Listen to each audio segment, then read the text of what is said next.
मत करिए। इस कहानी का शीर्षक है, एक गांव में एक व्यक्ति रहता था जो बहुत ही ईमानदार, कर्मठ परंतु निर्धन था। नौकरी की तलाश करते वह कलकत्ता पहुंचा तो एक सेठ जी के पास यहाँ उसे नौकरी मिल गया।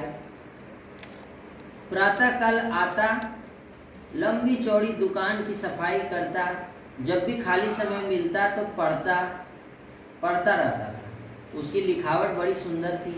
सेठ ने देखा तो पूछा कि तू लिखना भी जानता है? तो वह बोला, थोड़ा बहुत लिख लेता हूँ। सेठ जी ने उसे चिट्ठियाँ लिखने पर लगा दिया। तो कभी हिसाब किताब की बात आती तो उसे बहुत समझ सावधानी लिखता था। तो सेठ जी ने एक दिन ऐसा पत्र देखा तो बोले, अरे तू हिसाब किताब भी जानता है? उसने कहा, थोड़ा बहुत जानता हूँ सेठ जी। सेठ जी ने उसे मुनीम के काम पर लगा दिया, मतलब प्रमोशन हो गया। पहले सफाई करता था, अब मुनीम बन गया। तो थोड़े दिनों में उसके कार्य से प्रसन्न होकर उसे और बड़ा मुनीम बना दिया, मुख्य मुनीम, मतलब मुनीम का हेड बना दिया। तो अब दूसरे मुनीम उससे जलने लगे कि सेठ जी के कान भरने लगे। तो वह जो ना दो कमरों वाले एक मकान में रहता था। एक कमरा खुला रहता था, दूसरा बंद। तो प्रतिदिन दुकान जाने से पहले वह बंद कमरे में जरूर जाता था। थोड़ी देर अंदर रहता था, फिर ताला बंद कर देता था और दुकान पर चला जाता था। उसका काम बहुत अच्छा था और ना किसी संदेह की गुंजाइश थी। ईर्ष्या करने वालों को भी यही संदेह होता था कि आखिर वो बंद कमरे में क्यों जाता है डेली, इसे बंद क्यों रखता है? जाता है, थोड़ा देर बैठता है, फिर बंद करके आ जाता है। उसका 2 कमरा था, एक को बंद रखता था। तो उन्होंने सेठ जी के कान भर दिए कि जो मुख्य मुनीम है ना, ये बेईमान है, ये रुपया खाता है और एक दिन वह आपका दिवाला निकाल देगा। अंदर में जाके नोट गिनता है, सब जमा कर रहा है। तो सेठ जी का कान भर दिया। तो ये सब सुनते सुनते सेठ जी को भी लगा एक दिन कि देख लेते हैं कि कमरे में क्या है, क्या रखा है।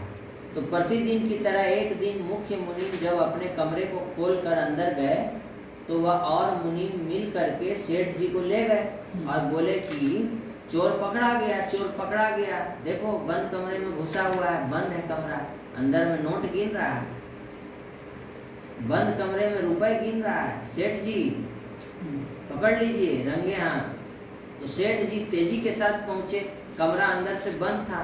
गुस्से में सेठ जी बोले, जल्दी दरवाजा खोलो, अंदर क्या कर रहे हो? मुनीम ने कहा कि थोड़ी देर में खोल देता हूँ। सेठ जी चिल्लाए कि अभी दरवाजा खोलो, नहीं तो हम दरवाजा तोड़ देंगे। सेठ जी बहुत गुस्से में। तो सभी मुनीम बड़ी प्रसन्न हो रहे थे कि आज इसका भांडा फूटेगा। तो मुनीम ने दरवाजा खोल दिया। सभी अंदर गए, देखा कि वह साधारण सा संदूक के अलावा कुछ भी नहीं था। एक छोटा सा बक्सा था। सेठ जी ने कहा कि इस बक्से में क्या है, दिखाओ। तो वह हाथ जोड़कर बोला, सेठ जी बक्सा बंद ही रहने दो, मत खोलो। तो सबको और शक हो गया। सभी मुनीम बोले कि इसी में तो सब कुछ है, माल पानी रखा है, इसीलिए नहीं खोलता है। सेठ जी ने कहा, हट जा, हम खोलते हैं, हम इसे अवश्य देखेंगे आज। तो बड़े मुनीम की आंखों में आंसू आ गया। सेठ जी ने अपने हाथ से बक्सा खोला और आश्चर्य से देखता ही रह गया। उसमें था एक फटा धोती, एक मैला कुर्ता और एक पुराना टूटा हुआ जूतों का जोड़ा। तो कोई भी इसका अर्थ नहीं समझ पाया कि बक्सा में क्यों रखा है फटा धोती, एक मैला कुर्ता और एक पुराना जोड़ा, जूतों का जोड़ा। तो बड़े मुनीम ने हाथ जोड़कर कहा, महाराज ये वे वस्त्र हैं जिन्हें पहनकर मैं आपके पास आया था अतीत को बुलाने, और आज आपने मुझे बड़ा मुनीम बनाकर सब सुख सुविधाएं दी हैं, परंतु मैं अपनी वास्तविकता भूल ना जाऊं, मेरे मन में अभिमान ना आ जाए, इसीलिए प्रतिदिन इन्हें देखता हूँ और प्रभु से प्रार्थना करता हूँ कि मुझे अभिमान से बचाते रहना प्रभु, सेठ जी के आंसू बह चले और बड़े मुनीम को गले लगा लिया।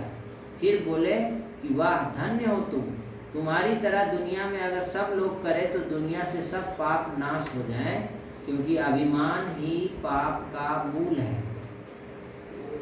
जिंदगी में तरक्की करते करते लोगों को अभिमान हो जाता है और अपने अतीत का सब कुछ भूल जाता है। तो कबीर जी ने सच ही कहा है, कबीरा गर्व न कीजिए, ऊंचा देख आवास, काल परे भुई लेटना, ऊपर जमनी घास।